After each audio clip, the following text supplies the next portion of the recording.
ॐ श्रीगणेशाय नमः। अथ संसारमोहनं गणेशकवचम्। श्रीविष्णुरुवाच संसारमोहनस्यास्य कवचस्य प्रजापतिः ऋषिश्छन्दश्च बृहति देवो लम्बोदरस्वयं धर्मार्थकाममोक्षेषु विनियोगः प्रकीर्तितः सर्वेषां कवचानां च सारभूतमिदं मुने। ॐ गं हुं श्रीं गणेशाय स्वाहा मे पातु मस्तकम्।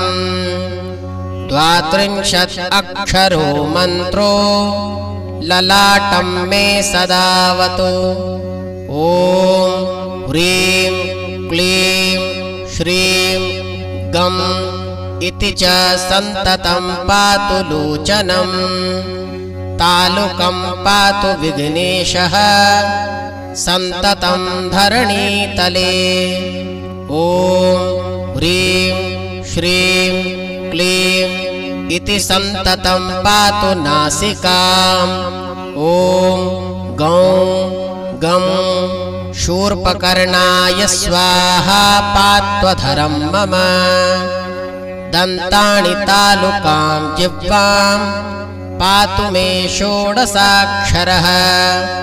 ॐ लं श्रीं लम्बोदरायेति स्वाहा गण्डं सदावतु। ॐ क्लीं ह्रीं विघ्ननाशाय स्वाहा कर्णं सदावतु।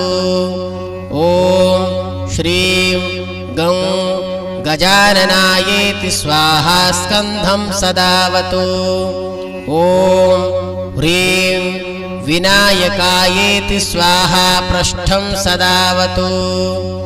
ॐ क्लीं ह्रीं इति कंकालं पातु वक्षस्थलं च गम्। पाणौ पादौ सदा पातु सर्वाङ्गं विघ्ननिघ्नकृत्।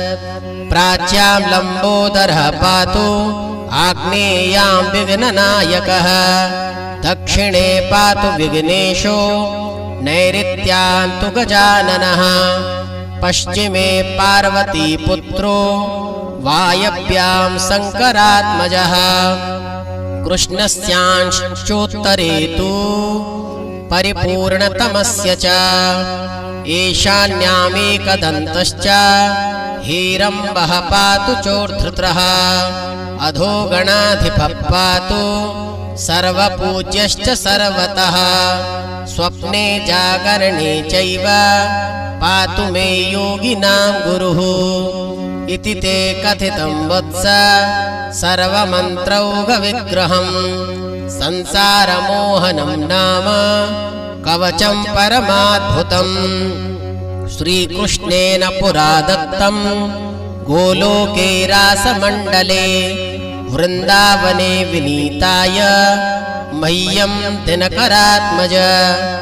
मया दत्तं च तुभ्यं च यस्मै कस्मै न दास्यसि। परं परं सर्वपूज्यं सर्वसङ्कटतारणं गुरुमभ्यर्च्य विधिवत् कवचं धारयेत्तु यः। कण्ठे वा दक्षिणे बाहौ सोऽपि विष्णुर्न संशयः। अश्वमेधसहस्राणि वाजपेयशतानि च गृहेन्द्रकवचस्यास्य कलां नार्हन्ति षोडशीम्। इदं कवचमज्ञात्वा यो भजेत् शङ्करात्मजं शतलक्षप्रजप्तोऽपि न मन्त्रः सिद्धिदायकः। स्वस्ति श्री ब्रह्मवैवर्ते गणपतिखण्डे संसारमोहनं नाम गणेशकवचं सम्पूर्णम्।